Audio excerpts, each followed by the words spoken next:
नमस्कार, welcome back to my channel ask एस्ट्रोएड। आप सबों का हमारे इस चैनल में एक बार फिर से बहुत बहुत स्वागत है। आज हम आपसे बात करेंगे 2020 के चौथे और आखिरी चंद्र ग्रहण की।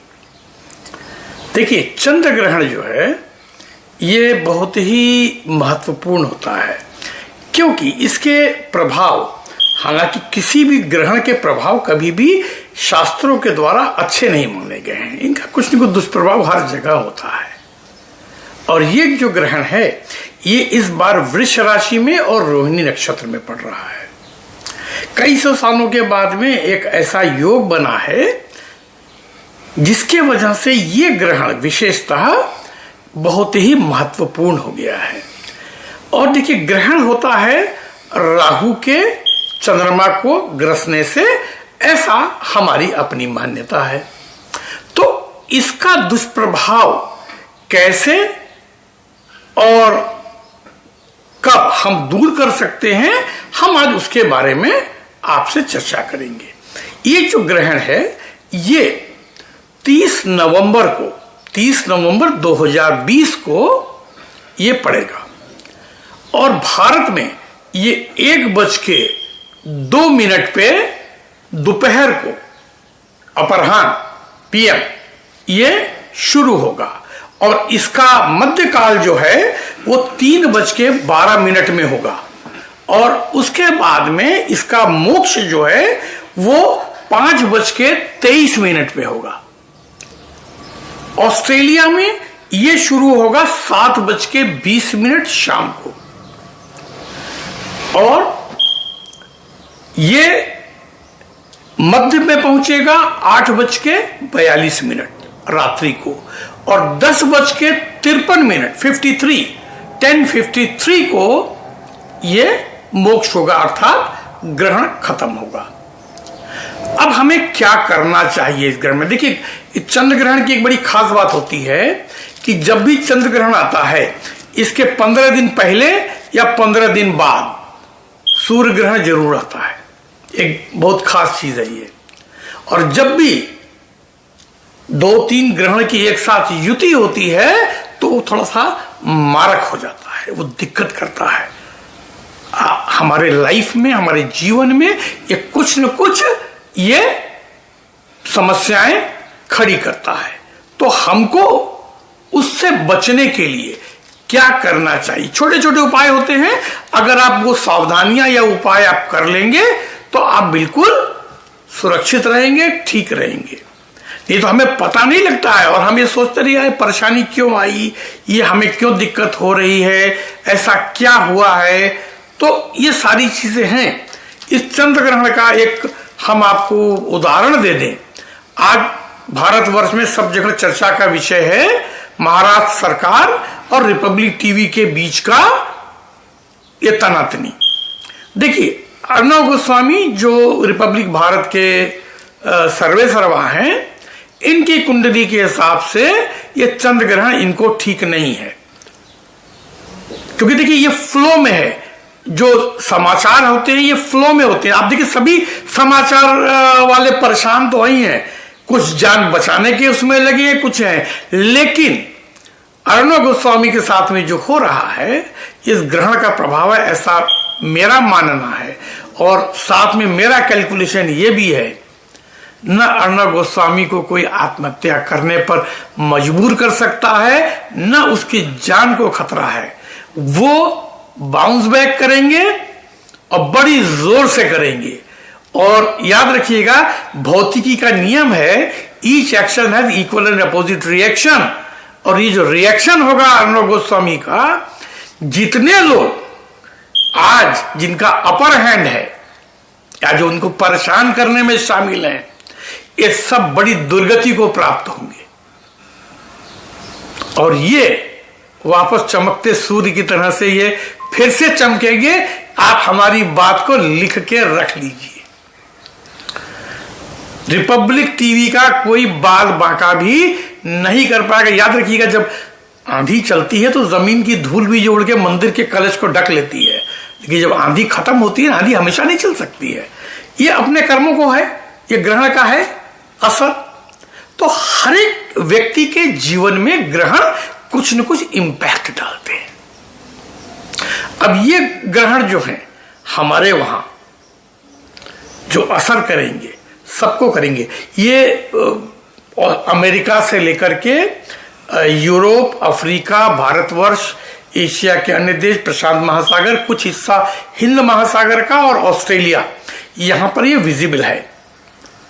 चूंकि ये पूर्ण ग्रहण नहीं है तो इसमें चंद्रमा थोड़ा आपको मटमैला सा दिखेगा, पृथ्वी की हल्की सी छाया पड़ेगी, जैसे शाम के समय झुटपुटा सा होता है उस टाइप का आपको अनुभव होगा। ऑस्ट्रेलिया में ये जब शुरू हो जाएगा 7:20 पे और खत्म हो जाएगा 10:53 पे। तो हमको इसमें क्या सावधानी रखनी चाहिए? देखिए यहां पर क्योंकि ऑस्ट्रेलिया में ये शुरू होगा रात के समय, भारत में शुरू होगा दिन में, तो दिन में तो आपको दिखेगा नहीं, लेकिन इसका असर जरूर होता है। हाँ, इस ग्रहण में जिसको जो है पेनाम्बुलर इक्लिप्स बोलते हैं, उपच्छाया ग्रहण बोलते हैं, इसमें सूतक नहीं होता है, सूतक नहीं लगेगा। तो आपको करना क्या चाहिए? ग्रहण के समय यह मान्यता है कि भोजन नहीं खाना चाहिए, नहीं पकाना चाहिए। देखिए आजकल का जो हमारा लाइफ स्टाइल है, जो जीवन शैली है, इसमें हम ये नहीं कह सकते कि हम काम पर नहीं जाएंगे, हम खाना नहीं खाएंगे। हालांकि 4 घंटे की 3.5 घंटे की बात होती है, नहीं भी खाएंगे तो कोई हर्जा नहीं होता है, लेकिन हम इसमें ये माना जाता है कि ऐसे समय में थोड़ा कुछ कॉस्मिक रेस की वजह से कुछ दिक्कत होती है, तो कुछ न कुछ विषाणु या कुछ विषाक्तता भोजन में पाई जाती है, इसलिए खाने को मना करते हैं, दोष होता है। तो अब इसमें एक बात कही गई है कि गर्भवती स्त्री को, छोटे बच्चे को, रोगी को कोई दोष नहीं है। अरे भाई, हमारे तो ये समझ में नहीं आता है, अगर कॉस्मिक रेज इंपैक्ट करती है तो वो सबको करेगी, पशु हो, पक्षी हो, व्यक्ति हो, छोटा हो, बड़ा हो, रोगी हो, निरोग हो, स्त्री हो, पुरुष हो, सबको करेगा। तो ये कहना कि उनको छूट है आपको नहीं, नहीं, छूट किसी को भी नहीं है, छूट सबको है। उसका तरीका कर लीजिए। साइंटिफिक रूप से यह प्रूवन है कि तुलसी के पत्ती में कुछ विशेष गुण होते हैं। तो अगर तुलसी के पत्ती को खानों में डाल दिया जाए, जो पका हुआ खाना है, तो उसको आपको फेंकने की जरूरत नहीं है। सिर्फ 2 एहतियात बरतिए, 2 सावधानियां बरतिए। एक कि खाने को ढक के रखिए, धातु का ढक्कन हो अथवा केले का या कमल का पत्ता हो, इसको ढांक दीजिए। जिन देशों में, जिन जगहों पर तुलसी का पत्ता नहीं मिलता है, वहां किसी भी इंडियन शॉप में जाकर के आपको कुशा मिल जाएगी, कुश। तो कुश की पत्ती तोड़ करके वो आप डाल दें, क्योंकि ये माना गया है कि कुश डालने से उसमें कोई भी अहित नहीं होता। इसीलिए हमारे वहां जो यज्ञ होते थे, तो यज्ञ आरंभ करने के पहले कि उसमें विघ्न नहीं पड़े, उसमें कोई दिक्कत नहीं हो, हम लोग कुश की अंगूठी पहनते थे, जिसको पवित्री बोलते हैं। और जो घी डालना है या जल छिड़कना है, वो कुश से करते थे। तो कुश का बड़ा महत्व है। तो किसी और एपिसोड में हम आपको कुश के बारे में कुछ अलग से जानकारी देंगे। इस वक्त इतना समझिए कि तुलसी दल नहीं मिलने पर आप कुश का इस्तेमाल कर सकते हैं। खाना ढक के रखिए। बच्चों को खाना देना है, किसी को खाना देना है, आपको भी खाना है। आज के पहले समय में डायबिटीज नहीं होती थी, आज के समय में बहुत से लोग डायबिटीज के मरीज हैं, भूखे नहीं रह सकते हैं। किसी को इंसुलिन लेना होता है, किसी को दिक्कत होती है, आप खाना खा सकते हैं। एक खाली एहतियात रखना है कि खाना पका हुआ खुले में नहीं ले जाना चाहिए। इस दौरान खाना पकाना नहीं चाहिए, पहले पका लीजिए या इसके बाद में पकाइए। तो ये थोड़ा सा अगर आप ध्यान रखेंगे तो कोई आपको दिक्कत नहीं आएगी। अब दूसरा आता है कि इसके लिए करना क्या चाहिए, कि इसके इंपैक्ट को हम मिनिमाइज कर दें या खत्म कर दें। उसके लिए देखिए, स्नान जब करना है, सवेरे करें, शाम को करें, प्रेफरेबली तो 2 बार करना चाहिए, ग्रहण लगने के पहले, ग्रहण लगने के बाद में। आज के इस भागदौड़ के जीवन में इतना हर आदमी के लिए संभव नहीं है, एक ही बार नहा ले काफी है। तो जो आप नहाने जाते हैं तो नहाने के पानी में आपको करना क्या है कि आधा चम्मच दही आप डाल दीजिए। और बेस्ट तरीका क्या है, जिनके पास चांदी का कोई पात्र है, चांदी का लोटा है, ग्लास है, उसमें पानी भरा है, उससे नहा लें।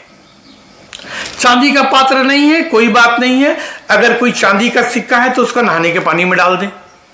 एक ही लोटा आप डाल लें सिर के ऊपर में, बाकी आप शावर से नहाइए, जकूजी में नहाइए, स्विमिंग पूल में नहाइए, कोई दिक्कत नहीं, लेकिन इतना करना चाहिए। जो लोग चांदी का सिक्का भी नहीं कर सकते हैं वो आधा चम्मच दही पानी में मिला दें और उससे स्नान करें, 1 मग डाल करके, और बाकी फिर अपना पानी जो डालना हो, और शैम्पू लगाएं, कंडीशनर लगाएं, कोई दिक्कत नहीं, साबुन अबुन सब लगा सकते हैं।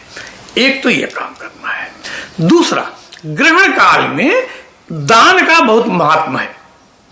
तो इसमें चावल का दान और चांदी का दान या श्वेत वस्त्र का दान, जो तीनों कर सकते हैं तीनों करें, जो इसमें से कोई एक कर सकते हैं करें, नहीं तो कुछ द्रव्य ही आप दान जरूर कर दीजिए।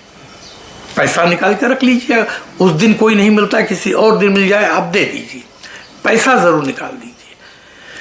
चावल जो दान करना है वो ध्यान रहे कि चावल छोटे वाले कन्ने या खुद्दी नहीं करना है, जो टूटे चावल होते हैं उनका दान नहीं करना चाहिए, जो क्योंकि इसको अक्षत बोलते हैं। अक्षत माने जिसका क्षय न हो, जो टूटा हुआ न हो। तो कोई भी चावल, ढंग का चावल आप 1 किलो 1.25 किलो के बराबर, जैसा आपकी श्रद्धा हो उतना चावल आप इसको किसी भी व्यक्ति को दान कर दीजिए, नहीं तो उसके बदले में पैसे दे दीजिए। निश्चित मानिए ये ग्रहण का आपके ऊपर नकारात्मक प्रभाव नहीं पड़ेगा, आपको इसका फायदा निश्चित रूप से मिलेगा। तो ये काम अगर आप करें, क्योंकि ये ग्रहण जैसा मैंने पहले बताया कि कुछ विशेष है, और चौथा ग्रहण है 1 वर्ष के भीतर में, तो इसलिए इसका इंपैक्ट बहुत ज्यादा है। हमारा कहते हैं ना कि चढ़ते राजा उतरते ग्रह दुखदाई होते हैं। कोई नया नया राजा बनता है, ये कर वो कर, महाराष्ट्र में देख लो उद्धव सरकार का, ये कर वो कर, लगा दो 1000 FRI। तो चढ़ते राजा उतरते ग्रह, और चंद्रमा ये ग्रह उतर रहा है, ये चौथा जो ग्रहण है, इसलिए रिपब्लिक टीवी को इतनी परेशानी दे रहा है, लेकिन यह ग्रह उतर गया इसका, अब इसको कोई रोक नहीं सकता है। तो और याद रखना आप, ईश्वर भी समय सबको देता है, आज किसी को दिया उसको सताने के लिए, कल इसका नंबर आएगा और हर एक आदमी को इसको जवाब देना पड़ेगा। वो है ना, माटी कहे कुम्हार से तू का रूंधे मोही, एक दिन ऐसा आएगा मैं रूधूंगी तो ही। आज वो परेशान है, वो बिल्कुल सही कहते हैं कि सत्य परेशान हो सकता है, पराजित नहीं होता है। लेकिन मैंने देखा है भारतवर्ष में सत्य को पराजित भी होते हुए, और ये जो हो रहा है ये यही चीज है। तो आप लोग थोड़ा सा ध्यान रखें, और इस ग्रहण के साथ में ही आप देखेंगे कि कोविड का प्रकोप अब कम होता चला जाएगा। आप वापस अपने नॉर्मल लाइफ में, अपने सामान्य जीवन में वापस आ जाएंगे।